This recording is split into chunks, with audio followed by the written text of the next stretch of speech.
Hi everyone. तो आज इस ड्रामा का हमने बड़ा क्विक से रिव्यू करना है। उसका नाम है कर्ज़े जान, जिसकी हर तरफ आजकल धूमें मची हुई हैं और काफ़ी जस्टिफाइड है उसकी धूम मचना। तो सबसे पहले तो जब ये ड्रामा शुरू हुआ था, मैंने इसकी फर्स्ट एपिसोड देखी थी। I watched it for I think 10 और 15 मिनट्स। तो मुझे लगा कि बड़ा स्लो है और मज़ा नहीं आ रहा, तो मैंने बंद कर दिया। तो उसके बाद इसकी 10-12 जब एपिसोड्स हो गई थी, तो मैंने दोबारा से इस ड्रामे को देखने की अटेम्प्ट की।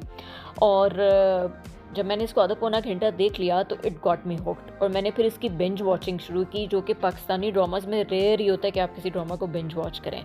और हर आने वाली एपिसोड जो है वो लिटरली आपको हुक कर देती थी। तो बड़ा मज़ा आया। और उसके बाद से इस ड्रामा को मैं हर वीक जो है वो इसका इंतज़ार कर रही होती हूँ। तो सबसे पहली बात तो इसकी स्टोरी की है, जो कि बहुत ही ज़्यादा पावरफुल किस्म की स्टोरी है। और लिटरली जिस तरह पीटीवी के पुराने ड्रामाज होते थे, जिनकी स्टोरी में बाकी जान होती थी, और ऐसे नहीं लगता था कि सिर्फ डाइजेस्ट से उठा के एक कहानी एक रैंडम सी लिख दी है, नहीं। सब कैरेक्टर्स बड़े स्ट्रॉन्ग हैं, चाहे वो पॉजिटिव हैं वो नेगेटिव हैं। जो विलन के रोल भी प्ले कर रहे हैं उन कैरेक्टर्स में भी बहुत ज़्यादा जान है। और पूरा जिस तरह से स्टोरी जिस तरह से इवॉल्व होती है, प्रोग्रेस करती है, वो लिटरली व्यूअर्स को हुक कर लेती है। और उसके साथ ही इसकी बड़ी स्टेलर किस्म की कास्ट है, जिसमें तज़ीन हुसैन है। 90s में she was everybody's favourite. Faisal Rahman भी बहुत सारे लोगों के फेवरेट हैं। उसके अलावा सकीना समूह हैं, जो कि पीटीवी के ज़माने से बड़ी मशहूर एक्ट्रेस हैं। और इसके अलावा जो दो एक्टर्स हैं जिन्होंने बहुत ज़्यादा स्टैंड आउट किया और उन्होंने अपनी बहुत ज़्यादा कंफर्ट जोन से निकल के काम किया है, उसमें सबसे पहले तो नमीर ख़ान है। नमीर ख़ान इससे पहले ड्रामा में आए थे, और बहुत ही उनका मज़ाइका ख़ेज़ और रिडिकुलस किस्म का रोल था, और लिटरली उनका मजाक उड़ता था। लेकिन नमीर ख़ान ने जिस तरह की एक्टिंग की है, जिस तरह से उन्होंने एक नेगेटिव रोल को पोर्ट्रे किया है, जो उन्होंने एक्सप्रेशंस दिए हैं, जो उतार और चढ़ाव है, जिस तरह से वो उसमें काम कर रहे हैं, लग ही नहीं रहा कि उनका ये दूसरा। और दूसरे एक्टर जिन्होंने सबको हैरान और परेशान कर दी अपनी एक्टिंग से, वो है दीपक परवाने।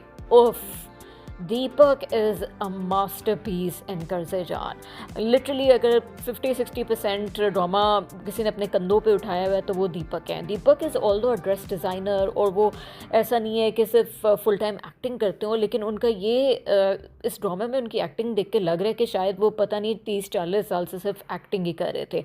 ही has really nailed the role. और साथ ही लीड एक्टर और एक्ट्रेस का अगर जिक्र किया जाए तो यमुना तो एक टैलेंटेड एक्ट्रेस हैं ही, और इन्होंने इसमें भी उतनी ही अच्छी एक्टिंग की है जितनी वो अपने पिछले ड्रामा में करती हैं। लेकिन उसामा खान ने धमाका कर दिया लिटरली। उसामा पहले भी बहुत सारे ड्रामास में काम करते रहे, लेकिन कभी भी उस तरह से अपील या अट्रैक्ट नहीं करते थे। ऑल्दो उनको बहुत ज़्यादा साल भी हो गए हैं और उनको लीड रोल्स भी मिलते रहे हैं, लेकिन इस ड्रामा में जिस तरह से उन्होंने अपना पूरा पर्सोना क्रिएट किया है, जो उन्होंने पूरा एक लॉयर का अटायर बनाया है, the way he is dressed up, the way his hair style is, और इतनी सटल एक्टिंग। ऑनेस्टली इस तरह के एक हीरो की डेस्परेटली टीवी पर ज़रूरत थी। और ये रोल शायद उसामा का, बुरहान का जो उन्होंने रोल प्ले किया है, वो अगले बहुत ज़्यादा आने वाले सालों में हमेशा उनके साथ ये स्टिक करेगा। वैसे तो इस ड्रामा में बहुत ज़्यादा अप एंड डाउन्स आ रहे हैं, जो कि इसकी सबसे ज़्यादा बड़ी क्वालिटी है। इसमें शुरू में एक क्राइम सीन भी दिखाया जाता है, फिर साथ में फैमिली पॉलिटिक्स चल रही है, फिर लव स्टोरीज भी चल रही हैं। सो बहुत सारे फ्लेवर्स हैं और सब कुछ, बहुत ज़्यादा इंग्रेडिएंट्स हैं, जिसके मिक्सचर की वजह से ये ड्रामा इतना इंटरेस्टिंग लग रहा है। लेकिन कुछ बात करते हैं इसकी रीसेंट एपिसोड्स में लोग थोड़े से डिसअपॉइंट भी हुए। निश्वा का कैरेक्टर जो कि यमुना प्ले कर रही है, उसको बड़ा एक स्ट्रॉन्ग और बेबाक किस्म का कैरेक्टर दिखाया था, जो लिटरली अपने रिश्तेदारों से नहीं डरता। अब निश्वा ने कॉम्प्रोमाइज़ में आके जो नमीर ख़ान के कैरेक्टर जो कि अमार है, उनसे जो शादी कर ली है, इससे बहुत सारे लोगों का डिसएग्रीमेंट है।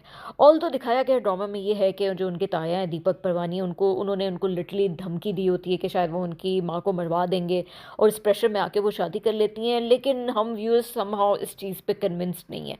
हमें ये लगता है कि निश्वा के पास एस्केप इस चीज़ को करने के बहुत ज़्यादा तरीके थे, and she shouldn't have given up like this. और इसके अलावा एक और बड़ी इंपॉर्टेंट चीज़ जो कि हमारे ड्रामा में बहुत सटल तरीके से दिखाने की भी ज़रूरत है, वो है ड्रग्स का यूज़।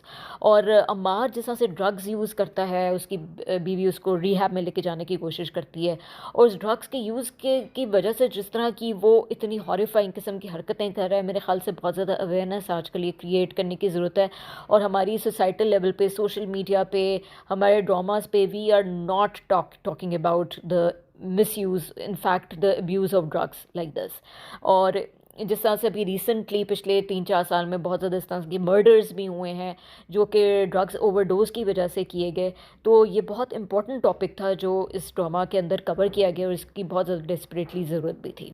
इस ड्रामा का ज़िक्र करते हुए हो ही नहीं सकता कि हम इसकी डायरेक्शन की खूबसूरती के बारे में बात ना करें। इसका कैमरा वर्क, इसकी लाइटिंग, इसका बैकग्राउंड म्यूज़िक और जिस तरह खूबसूरती से हर एक्टर का बेहतरीन पोटेंशियल निकाला गया है, इसमें जितनी भी तारीफ़ की जाए कम है। It's a treat to watch. और लिटरली ऑल्दो जो मेन फैमिली है उनके घर में बहुत ज़्यादा नेगेटिव एनर्जी और वाइब्स क्रिएट किए गए हैं, लेकिन फिर भी उस घर को इतना ज़्यादा खूबसूरत तरीके से कवर किया गया है कि मज़ा आ जाता है। तो डायरेक्शन के तो लिटरली 10 on 10 है। सो पाकिस्तान फ्लिक्स में हम कर्ज़े जान इज़ अ स्ट्रॉन्ग रिकमेंडेशन। और आजकल अच्छे ड्रामे जो हैं वो ढूंढने से नहीं मिल रहे। बहुत सारे ड्रामे जो हैं वो शुरू किए जाते हैं, जिस तरह डायन चल रहा है और जुड़वां चल रहा है। इस तरह के ड्रामे देख के इंसान बहुत डिसअपॉइंट हो जाता है। तो पूरे वीक में यही एक दो ड्रामे होते हैं मुश्किल से जिनका इंतज़ार किया जाता है। So we strongly recommend everyone to watch Qarze Jaan and stay tune to us. और इसी तरह ही अगले रिव्यूज़ भी आपके लिए मज़े मज़े के लेके आते रहेंगे। सो टेक केयर, अल्लाह हाफ़िज़।